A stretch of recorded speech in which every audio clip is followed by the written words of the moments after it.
Hi students, welcome back.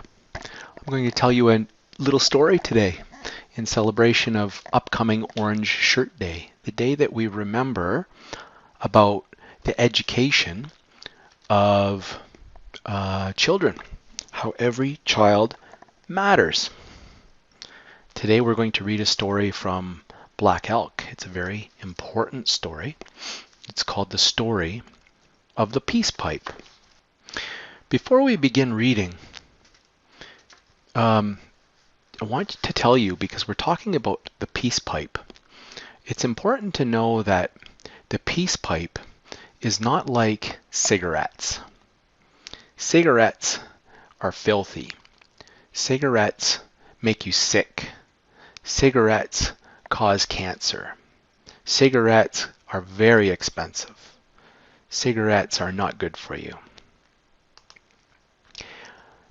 A peace pipe is not like a regular pipe that sometimes you will see someone smoke. It's not the same thing. These two men are not doing the same thing at all as what Native people do when they take the peace pipe or when they smoke the sacred pipe. Okay?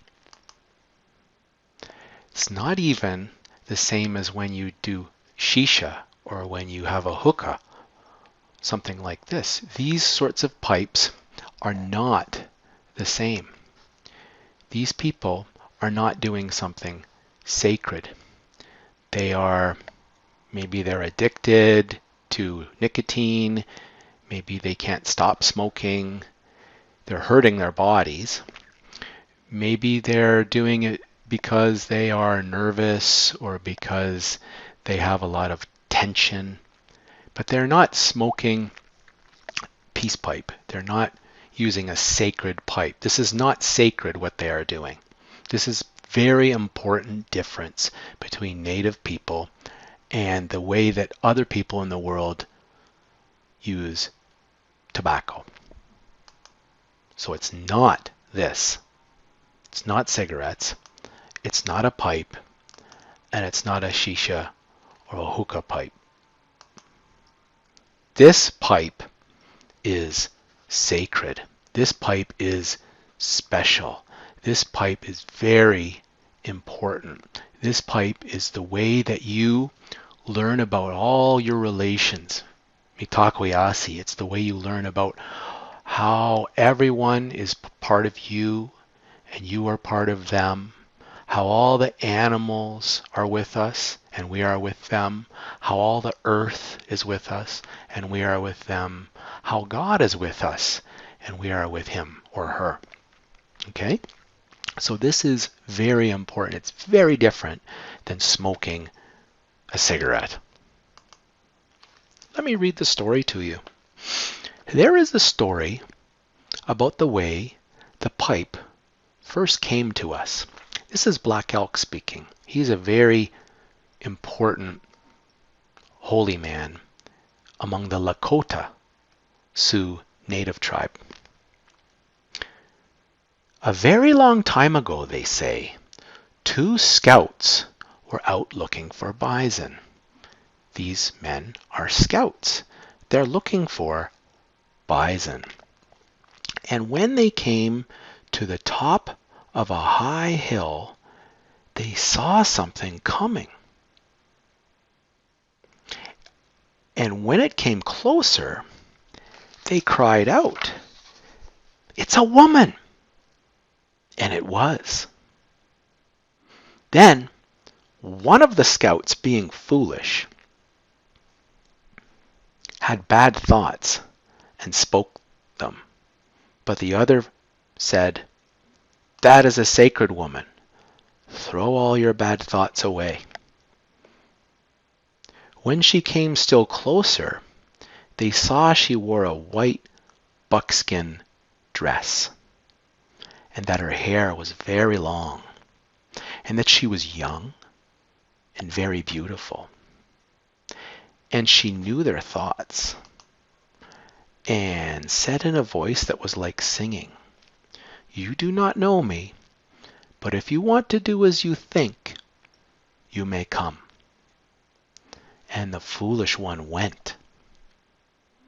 But just as he stood before her, there was a white cloud that came and covered them. And the beautiful woman came out of the cloud.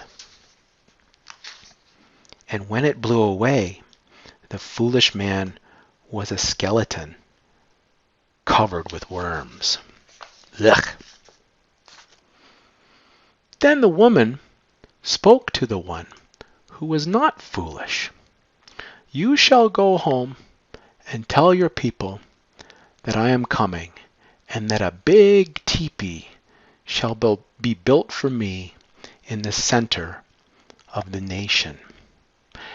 And the man, who was very much afraid, went quickly and told the people, who did at once what they were told. And there around the big teepee they waited for the sacred woman.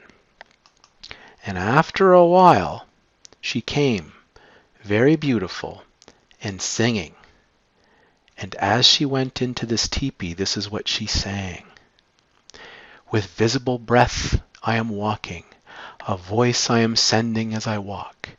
In a sacred manner I am walking, with visible tracks I am walking. In a sacred manner I walk. And as she sang, there came from her mouth a white cloud that was good to smell.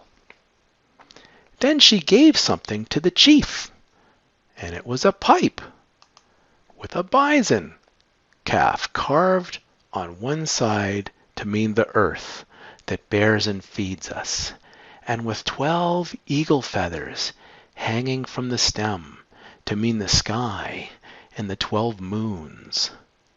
And these were tied with a grass that never breaks.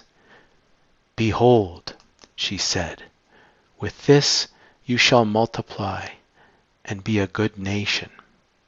Only the hands of the good shall take care of it, and the bad shall not even see it.